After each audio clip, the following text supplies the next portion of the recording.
अमीर काली बहू का ससुराल में पहला दिन। साक्षी नाम की एक काली सांवली लड़की अपने अमीर पिता बलराम के साथ एक बड़े से घर में रहती थी। साक्षी के जन्म लेते ही साक्षी की माँ इस दुनिया से चल बसी थी। साक्षी बचपन से ही बहुत घमंडी और जिद्दी किस्म की लड़की है। एक दिन साक्षी अपने घर के नौकर भोला को बेरहमी से मार रही थी। 2 कौड़ी के नौकर, तुझे ठीक से चाय बनानी भी नहीं आती। इतने सालों से यहाँ मुफ्त की रोटियां तोड़ रहा है। जा मेरे लिए दूसरी चाय बना कर ले आ। भोला रोते रोते रसोई में चला जाता है। साक्षी बिटिया, इस गरीब नौकर पर इस तरह जुल्म मत किया करो। क्या करूं पिताजी, ये भोला ना हर बार मेरा काम उल्टा ही करता है। साक्षी बिटिया, वो भी तो हमारी तरह एक इंसान ही है। अपना पेट भरने के लिए वो हमारे घर में नौकर का काम कर रहा है। उसके साथ नरमी से पेश आया करो बिटिया। पिताजी, अगर नरमी से पेश आने लगे ना तो ये 2 कौड़ी के नौकर हमारे सर पर बैठ जाएंगे। लाइए, मुझे 20,000 रुपए दीजिए। साक्षी बिटिया, अब तुम बड़ी हो चुकी हो। अब तुम्हें अपनी जिद और ये फिजूल खर्च कम करने होंगे, क्योंकि शादी के बाद ससुराल में ये सब नहीं चलेगा। पिताजी, मैंने आपको कितनी बार कहा है कि मैं शादी नहीं करूंगी। मैं हमेशा आपके साथ ही रहूंगी। बिटिया, अब मेरे जीवन का कोई भरोसा नहीं रहा।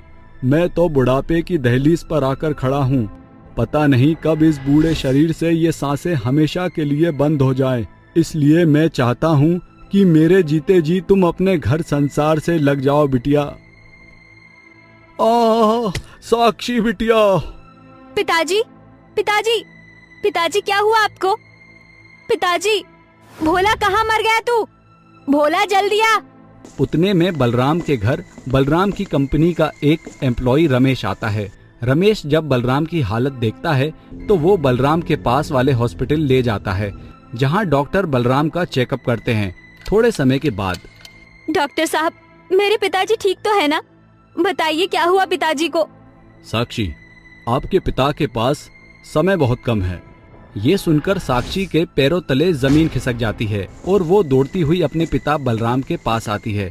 वहाँ रमेश भी आता है। पिताजी, आप मुझे छोड़कर नहीं जा सकते। मैं किसके सहारे जीऊंगी पिताजी? पहले माँ चली गई और अब आप भी मुझे छोड़कर जा रहे हो। नहीं पिताजी, मैं आपको नहीं जाने दूंगी। बिटिया, जाते जाते अपने पिता की एक बात मान ले। तू शादी कर ले मेरी बच्ची, और अपने घर संसार से लग जा। अपने पिता की ये आखिरी इच्छा पूरी कर दे। तभी बलराम की नजर रमेश पर पड़ती है। रमेश? जी मालिक। रमेश, तुम एक ईमानदार इंसान हो। तुम मेरी साक्षी बिटिया से शादी कर लो रमेश। मेरी बिटिया का मेरे सिवा इस संसार में कोई नहीं है। मैं तुम्हारे सामने हाथ जोड़ता हूँ। साक्षी की जिंदगी अब तुम्हारे हाथों में है। उसके काले रंग के कारण कोई भी उससे शादी नहीं करेगा। मेरी बिटिया से शादी कर लो रमेश। वो बिन माँ की बच्ची है। बचपन से उसे माँ का प्यार नहीं मिला और अब उसके सर से पिता का साया भी हट रहा है। वो एकदम अकेली हो जाएगी। मालिक, मुझे वचन दो। रमेश, मैं आपको वचन देता हूँ कि मैं आपकी बेटी साक्षी से शादी करूंगा और उसे जीवन भर खुश रखूंगा। इतना सुनते ही बलराम की आंखें और सांसें हमेशा के लिए बंद हो जाती हैं। अपने पिता की मौत को देखकर साक्षी खूब रोने लगती है। जैसे तैसे 2 दिन बीत जाते हैं। साक्षी को संभालना रमेश के लिए बहुत ही मुश्किल था। एक दिन सवेरे, साक्षी, हमें तुम्हारे पिता की आखिरी इच्छा को पूरा करना चाहिए। अपने पिता की आखिरी इच्छा का मान रखते हुए अमीरजादी साक्षी एक गरीब लड़के रमेश से शादी करके अपने ससुराल चली आती है। रमेश के परिवार में उसकी माँ सुजाता, पिता दर्पण और बहन कोमल थी। रमेश के परिवार वाले जब साक्षी और रमेश को शादी के बंधन में देखते हैं तो उनके होश उड़ जाते हैं। ये क्या किया रमेश तूने? इस काली लड़की से शादी कर ली और अपने माता पिता को इस बारे में बताया भी नहीं। माँ, सब कुछ इतना जल्दबाजी में हुआ कि किसी को बताने का समय ही नहीं मिला। अरे तो शादी करने के लिए तुझे यही एक काली लड़की मिली थी। इसका रंग तो देख, कैसे डामर की तरह काली है ये। इसे तो कोई अपने घर की नौकरानी भी ना बनाए और तू इसे अपनी पत्नी बनाकर ले आया। सुजाता की जली पिटी बातें सुनकर साक्षी को बहुत गुस्सा आता है। भाई, हम आपके लिए एक सुंदर सी लड़की तलाश कर रहे थे और आपने इस काली कलूटी से शादी कर ली। आपकी इस हरकत की वजह से आस पड़ोस वाले सभी हमारा कितना मजाक उड़ाएंगे, सब कितना हंसेंगे हम पर। बस करो कोमल, साक्षी अब तुम्हारी भाभी है और मेरी पत्नी। तुम्हें कोई अधिकार नहीं मेरी पत्नी के बारे में ऐसी बातें करने का। भाभी, अरे ऐसी लड़की को तो मैं अपनी दुश्मन भी ना बनाऊं तो भाभी तो बहुत दूर की बात है।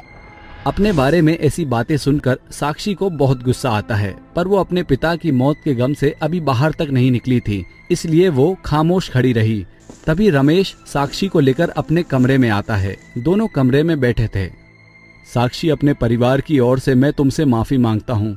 उन्होंने जो तुम्हारे बारे में कहा उन बातों को दिल से मत लगाना साक्षी। साक्षी बिना कुछ कहे ही सो जाती है। ये देखकर रमेश उदास हो जाता है। अगले दिन सवेरे साक्षी अपने कमरे से बाहर आती है और सोफे पर बैठ जाती है। अरे ओ काली कलूटी, क्या महारानी की तरह सोफे पर बैठ गई? जा, सबके लिए चाय बना। साक्षी बिना कुछ कहे ही अपने कमरे में चली जाती है। अरे अरे अरे, देखा देखा आपने? इस काली की अकड़ तो देखिए, इसे बड़े छोटे का कोई मान ही नहीं है। इस लड़की में तो जरा भी संस्कार नहीं है।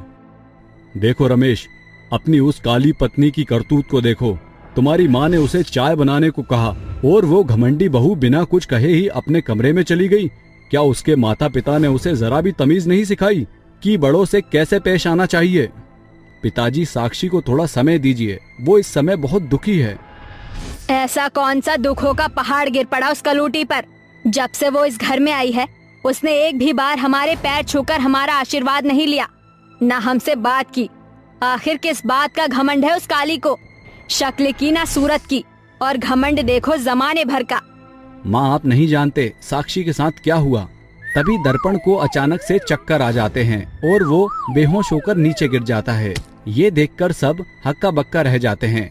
जैसे तैसे सब मिलकर दर्पण को हॉस्पिटल ले आते हैं, जहाँ डॉक्टर दर्पण का चेकअप करते हैं।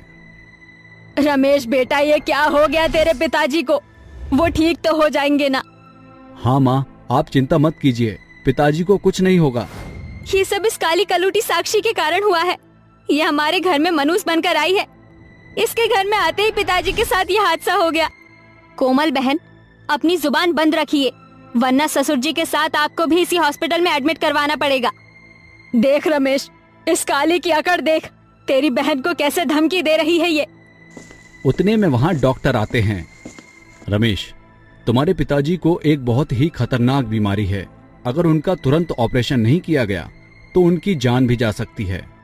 ये बातें सुनकर सब दंग रह जाते हैं। डॉक्टर साहब, मेरे पिताजी को कुछ नहीं होना चाहिए, उन्हें बचा लीजिए डॉक्टर साहब। रमेश, तुम तुरंत हॉस्पिटल में 10 लाख रुपए जमा करवा दो, तभी हम तुम्हारे पिता का ऑपरेशन कर पाएंगे। ये बात सुनकर सबके पैरों तले जमीन खिसक जाती है। क्या 10 लाख रुपए? पर डॉक्टर साहब, हम तो बहुत गरीब लोग हैं, हमारे पास इतना पैसा कहाँ से आएगा? हम इसमें कुछ नहीं कर सकते बहन, हमें भी मेडिकल बाहर से मंगवाना पड़ता है। आप जल्द से जल्द पैसों का इंतजाम कीजिए ताकि हम दर्पण भाई का ऑपरेशन कर सकें। डॉक्टर साहब, आप पैसों की चिंता मत कीजिए, अगले 1 घंटे में आपको सारा पैसा मिल जाएगा। आप ऑपरेशन की तैयारी कीजिए, ससुर जी को कुछ नहीं होना चाहिए। इतना कहकर साक्षी वहाँ से चली जाती है। रमेश, ये साक्षी कहाँ से लाएगी इतने पैसे? तभी रमेश सुजाता और कोमल को साक्षी के जीवन की सारी दुख भरी दास्तां सुनाता है। साक्षी के जीवन की दुख भरी कहानी सुनकर कोमल और सुजाता की आंखें भर आती हैं। माँ, बचपन में साक्षी के सर से उसकी माँ का साया हट चुका था। बचपन से लेकर जवानी तक उसके पिता ने ही उसकी परवरिश की थी। उसके बाद उसके पिता का भी साया हट चुका है। क्या उस बच्ची पर दुखों का इतना बड़ा पहाड़ है और हम उसे ही इतना सब सुना रहे थे? उसके बाद 1 घंटे में साक्षी अपने पिता की संपत्ति से पैसे लाकर हॉस्पिटल में जमा करवा देती है, जिसके बाद दर्पण का ऑपरेशन सफलतापूर्वक हो जाता है और दर्पण की जान बच जाती है। तभी कोमल और सुजाता साक्षी के कदमों में गिरकर साक्षी से गलती की माफी मांगते हैं। हमें माफ कर दे बहू, हमें तेरे बीते हुए कल के बारे में कोई खबर नहीं थी। हमें नहीं पता था कि तू अपने जीवन में इतनी दुखी है। हमें माफ कर दे बहू। उसके बाद रमेश के परिवार वाले साक्षी को खुशी खुशी अपना लेते हैं और साक्षी को एक बेटी की तरह प्यार करने लगते हैं। ये देखकर साक्षी भी अपने ससुराल वालों के साथ अब खुश रहने लगी और खुशी खुशी अपना जीवन बसर करने लगी। गरीब सास बहू का जादुई जामुन पेड़। सास काव्या अपनी बहू अनीता के साथ रहती थी।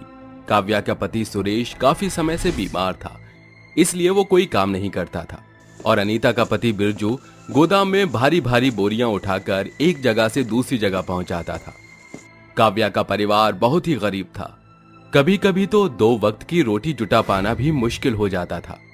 बिरजू काम पर गया था, तब दोनों सास बहू आंगन में मिर्चियां सुखा रही थी। तभी सास काव्या कहती है, अरे बहू, हम कितने समय से जामुन के पेड़ को उगा रहे हैं, उसमें हमेशा से पानी देते हुए आए हैं। आज भी जामुन के पेड़ को पानी दे दे। मौसम तो आ ही गया है, कुछ दिनों में हमारे जामुन का पेड़ मीठे मीठे जामुन देने लगेगा। हाँ माँ जी, ये तो है। सास के ये शब्द सुनकर अनीता जामुन के पेड़ में पानी दे देती है और कहती है, माँ जी, ये तो आपने सच कहा कि कुछ दिनों बाद इसमें मीठे मीठे जामुन आने लगेंगे। उसके बाद बिरजू जी को भारी भारी बोरियां उठाकर गोदाम में एक जगह से दूसरी जगह नहीं रखना पड़ेगा। उसके बाद तो हम खुद ही अपने जामुन बेचकर अपना घर का खर्चा चलाया करेंगे। हाँ बहू, ये तो हमने पहले से ही सोच रखा है कि हम जामुन बेचकर अपना घर बार चलाएंगे। जल्दी से जामुन पक जाएं, थोड़े बहुत और कच्चे हैं। जी माँ जी। अरे काव्या, काव्या जरा एक गिलास पानी देना, दवाई खानी है। अनीता, तेरे बाबूजी बुला रहे हैं मुझे। ऐसा कर, तू उन्हें पानी दे आ। मेरे घुटने में दर्द हो रहा है, एकदम से उठ नहीं पाऊंगी। सास की बात सुनकर अनीता अपने ससुर को पानी देने चली जाती है। ये लीजिए पापा जी, आपको कुछ और चाहिए? अरे नहीं बेटा, कुछ नहीं चाहिए, पर हाँ, दवाई खत्म हो रही थी। अगर दवाई आ जाती तो बहुत अच्छा रहता। पापा जी, आप तो जानते हैं अभी घर की स्थिति कैसी हो गई है। कुछ दिनों से ही बिरजू जी का काम बिल्कुल नहीं चल पा रहा है। जैसे ही पैसे आएंगे तो मैं सबसे पहले उनसे आपकी दवाई ही मंगवाऊंगी। अरे कोई बात नहीं बेटा, मैं समझ सकता हूँ। आखिर मैं भी घर में ही रहता हूँ। घर का राशन वाशन ले आया होगा बिरजू। नहीं पापा जी, अभी घर पर राशन भी नहीं आया है। 2 दिन के आटे के बाद हम क्या खाना खाएंगे, कुछ नहीं पता। बिरजू जी से बार बार बोलना अच्छा नहीं लगता, उन्हें फिर अपने ऊपर शर्मिंदगी महसूस होती है। क्या करूं, मेरा बेटा है ही खुदगर्ज। जब ऐसी स्थिति में वो खुद को नाकाम पाता है तो बहुत उदास रहता है। चल कोई बात नहीं बेटा, तू अपनी सास के पास बैठ जा। ठीक है पापा जी। ये कहकर अनीता अपनी सास के पास जाकर काम करने लगती है। तभी बिरजू घर आ जाता है। अनीता, पानी दे दो, बहुत प्यास लग रही है। अभी लाई जी, हाथ मुंह धो लीजिए, मैं आपके लिए खाना भी ले आती हूँ। तभी अनीता उसे पानी पिला देती है। फिर सब एक साथ बैठकर खाना खा लेते हैं। तो बिरजू कहता है, बस कुछ दिन और, फिर मैं गली गली जाकर सबको अपने पेड़ के जामुन खिलाऊंगा। हाँ बिरजू जी। 2 दिन बीत जाते हैं। बिरजू अपनी पत्नी के साथ जामुन के पेड़ से जामुन तोड़ने जाता है कि किसी ने उनके जामुन के पेड़ को काट दिया था। यह देखकर उनका दिल टूट जाता है और कहता है, माँ जी, बिरजू जी ये क्या हो गया? हमारा जामुन का पेड़ अब हम क्या बेचेंगे? हमारी बरसों की मेहनत खराब हो गई। जिसको देखो, हमने कितनी मेहनत से पेड़ ये बनाया, उसमें इतने समय से पानी दिया, उसके फल अब हम नहीं बेच पाएंगे। अरे सब बर्बाद हो गया, हम बर्बाद हो गए। अब हम क्या बेचेंगे? हमारा जामुन का पेड़ पता नहीं किसने काट दिया। जरूर किसी आस पड़ोस के लोगों को हमसे दुश्मनी होगी, उसने ही जानबूझकर हमारा पेड़ काट दिया। हाँ माँ जी, अब हमारा कुछ नहीं हो सकता। चलो बेटा अंदर। सभी लोग अपने आंगन से घर में चले जाते हैं, पर बिरजू वहीं बैठकर रोता है। उसके रोने से जो आंसू जमीन में गिरते हैं वो उसी टूटे जामुन के पेड़ की जड़ों में चले जाते हैं, जिससे वो जामुन का पेड़ एक तेज रोशनी में वापस जुड़ जाता है और मीठे मीठे जामुनों से भर जाता है। फिर कहता है, बिरजू, तुम्हें रोने की अब कोई आवश्यकता नहीं है। अरे ये आवाज, वापस से जामुन का पेड़ कैसे जुड़ गया? तुम्हारे अश्रुओं से मैं जुड़ गया और एक जादुई जामुन का पेड़ बन गया। जख्मी दिल कभी भी नहीं टूटेगा, तो किसी के काटने पर कटेगा भी। तुम जो चाहो मुझसे मांग सकते हो। चाहे तो इस जामुन को किसी को यूं ही खिला दो, उससे बीमार व्यक्ति ठीक हो जाएगा। क्या सच में ऐसा हो सकता है? हाँ, तुम मुझसे मांग कर देखो, मैं सिर्फ तुम्हारे ही काम आऊंगा। बाकी कोई और मेरा इस्तेमाल नहीं कर पाएगा, ना जामुन चुरा पाएगा। अगर ऐसा है तो मैं तुमसे कुछ मांगता हूँ। हे जादुई जामुन के पेड़, मेरे घर में पिताजी की दवाई नहीं है और खाने के लिए राशन भी नहीं है। क्या तुम मुझे दे सकते हो? हाँ बिल्कुल। बिरजू के ये कहते ही जादुई जामुन के पेड़ से एक तेज रोशनी आती है, जिससे बिरजू के उसके पिता के लिए दवाई और घर के लिए काफी सारा राशन मिल जाता है। ये देख बिरजू हैरान हो जाता है और चीख चीख कर अपने घर वालों को बाहर बुलाता है। तभी बाहर आते हैं सभी लोग। काव्या सुरेश को अपने सहारे से बाहर लेकर आती है। क्या हुआ? इतना क्यों चिल्ला रहे हैं? अरे, जामुन का पेड़ बाहर कैसे आ सकता है? ये तो कट गया था 2 हिस्सों में। हाँ, मैं भी हैरान हूँ। क्या हुआ बेटा, हमें भी बताओ। पिताजी ये देखिए, आपकी दवाई आ गई और अनीता, घर का राशन भी आ गया और हमारा जामुन का पेड़ भी। पर ये कैसे हुआ? तभी बिरजू उसे सब कुछ बताता है। ये तो गजब हो गया। इसका मतलब अब आप जामुन भी बेच सकते हैं और हम जरूरत की चीज भी मांग सकते हैं। हाँ अनीता, हाँ। ये तो बहुत अच्छी बात है। अगले दिन बिरजू गली गली जाकर मीठे जामुन बेचता है। जामुन ले लो, मीठे मीठे जामुन ले लो। अरे भैया, 1 किलो मुझे भी दे दो, मीठे तो है ना। अरे आप चख लो।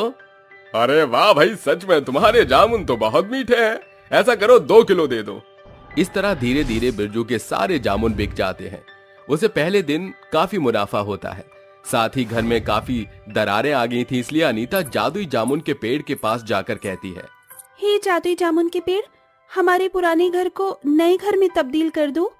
उसकी ये इच्छा सुनकर जादुई पेड़ चंद मिनटों में उसके पुराने घर को नए घर में तब्दील कर देता है। इस तरह सब अपने नए घर में खुशी खुशी रहने लगते हैं। अब उनको कोई भी आर्थिक दिक्कत नहीं थी।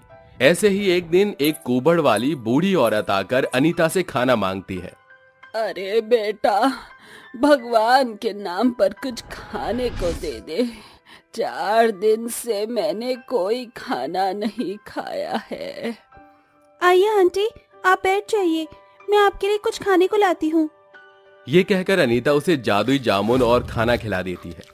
जादुई जामुन खाते ही उस औरत का कुबड़ ठीक हो जाता है, जिससे वो सीधी खड़ी होकर खुश हो जाती है और कहती है, अरे वाह, तुम्हारे खाना खिलाने से तो मैं बिल्कुल ठीक हो गई हूँ।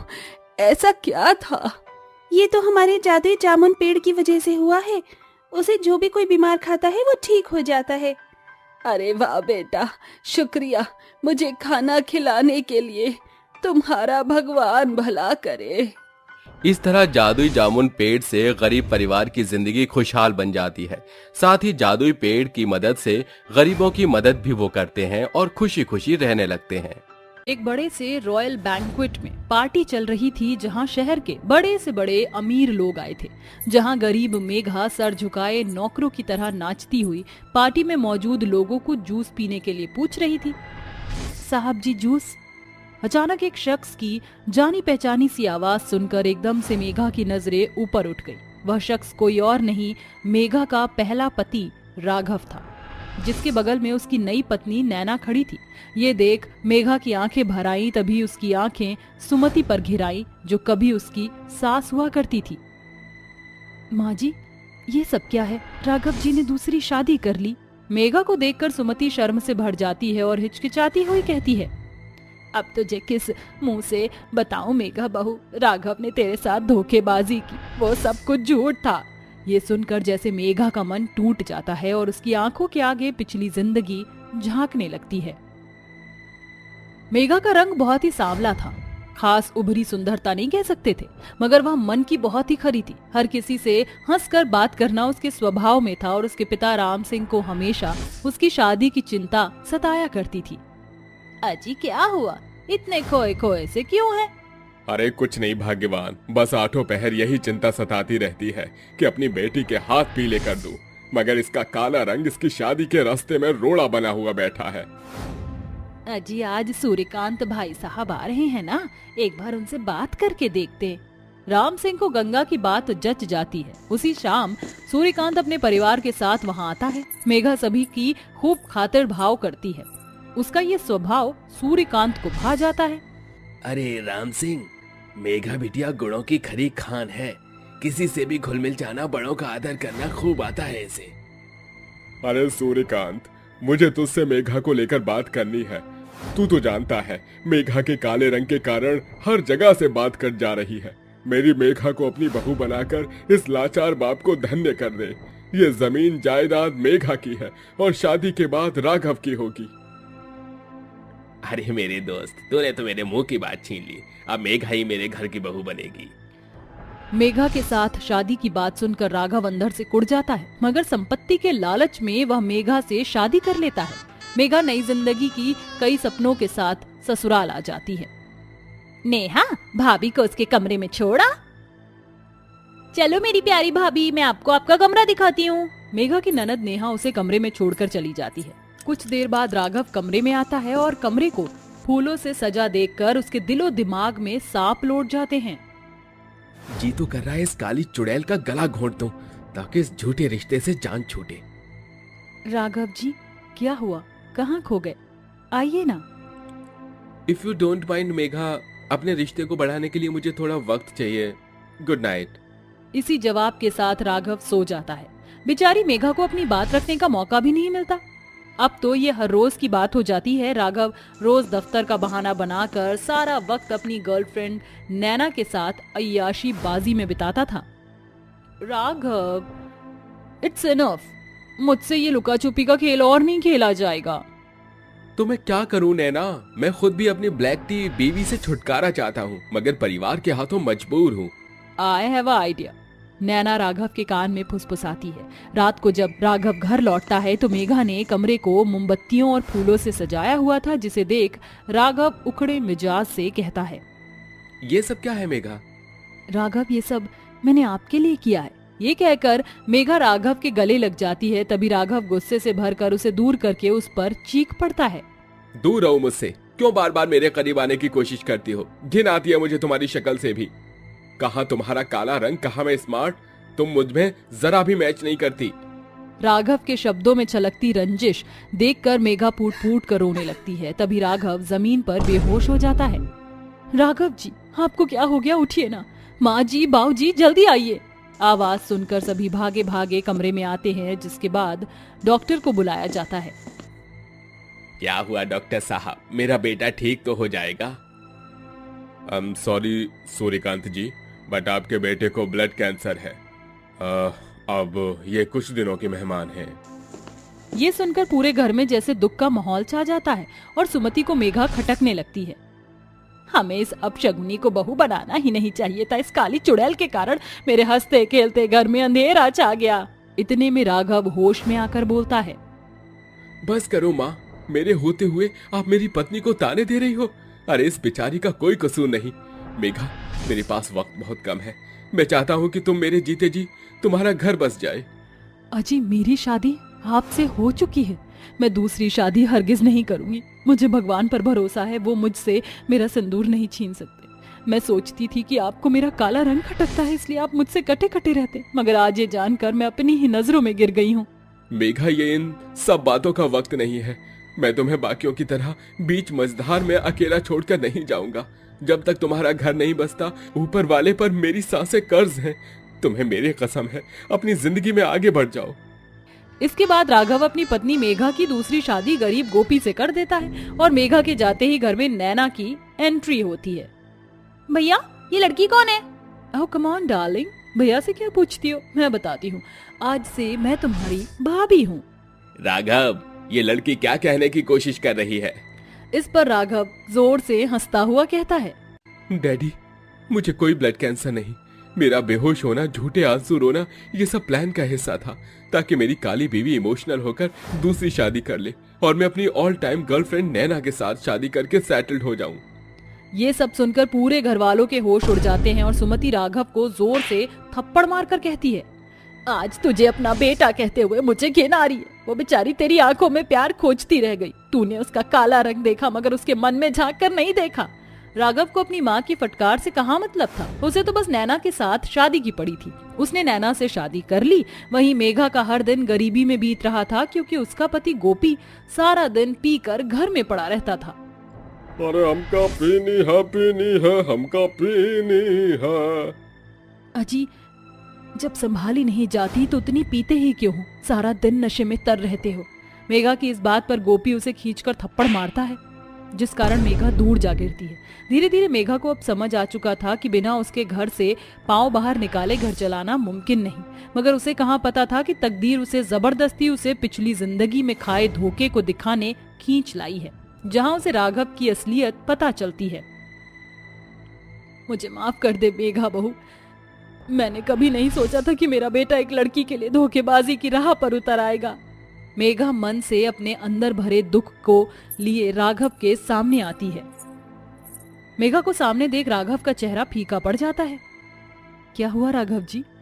मुझे देखकर हैरानी हुई। कितनी सफाई से मरने का ढोंग करके मुझे एक पियक्कड़ के पल्ले बांध दिया। इतनी ज्यादती से तो कोई जानवर को भी खूंटे से नहीं बांधता। अगर मेरा काला रंग आपको इतना ही फांस की तरह चुभता था तो एक बार मुझसे कहा होता, मैं खुशी खुशी आपके रास्ते से हट जाती। आज मुझे डर लग रहा है कि मेरे टूटे दिल की हाय आपको ना लग जाए। अच्छा हुआ जो सच आज मेरे सामने आ गया, वरना मैं मंद बुद्धि उस रिश्ते का मान रख रही थी जिसकी नींव ही झूठी थी। इतना सब कहकर मेघा वहां से चली जाती है। उस पल पार्टी में मौजूद हर शख्स की नजर राघव पर घिरी हुई थी, जिससे एम्बैरेस्ड होकर नेहा पार्टी छोड़कर चली जाती है। What's wrong with you, नैना? तुम पार्टी छोड़कर घर क्यों चली आई? बिकॉज मुझे अपना तमाशा बनाने का शौक नहीं है। मगर तुम अपना सामान क्यों पैक कर रही हो? क्योंकि मैं इंडिया छोड़कर अमेरिका जा रही हूँ। मैं तुम्हारे साथ इस घर में किसी पीटी जिंदगी नहीं जीना चाहती, इसलिए मैं अपने एक्स बॉयफ्रेंड जैक के पास जा रही हूँ। नहीं, तुम मुझे अकेले छोड़कर नहीं जा सकती। जब तुम अपनी पत्नी को छोड़ सकते हो तो मैं तुम्हें क्यों नहीं। Good bye Raghav. नैना अपना सामान उठाकर चली जाती है। राघव हर दिन अपने किए पर पछताता है, जिसके बाद हिम्मत करके वह गोपी के घर आता है, जहाँ उसे पता चलता है कि मेघा उसे छोड़ चुकी है और काफी ढूंढने के बाद मेघा उसे मिल जाती है। राघव जी, आप अब क्या लेने आए हैं यहाँ? मैं तुम्हें लेने आया हूँ मेघा, मुझे माफ कर दो। जिसके लिए मैंने तुम्हें छोड़ा वो मुझे ठुकरा कर चली गई। तब मुझे अपनी गलती का एहसास हुआ। मैं बस एक मौका मांग रहा हूँ खुद को अच्छा पति बनकर दिखाने के लिए। ऐसा कहते हुए राघव मेघा के पैरों में गिर जाता है, जिसके बाद मेघा उसे गले से लगा लेती है। मैंने आपको माफ कर दिया राघव, चलिए घर चलते हैं। आखिर में राघव और मेघा अपनी पिछली जिंदगी को भुलाकर अपने रिश्ते की नई शुरुआत करते हैं।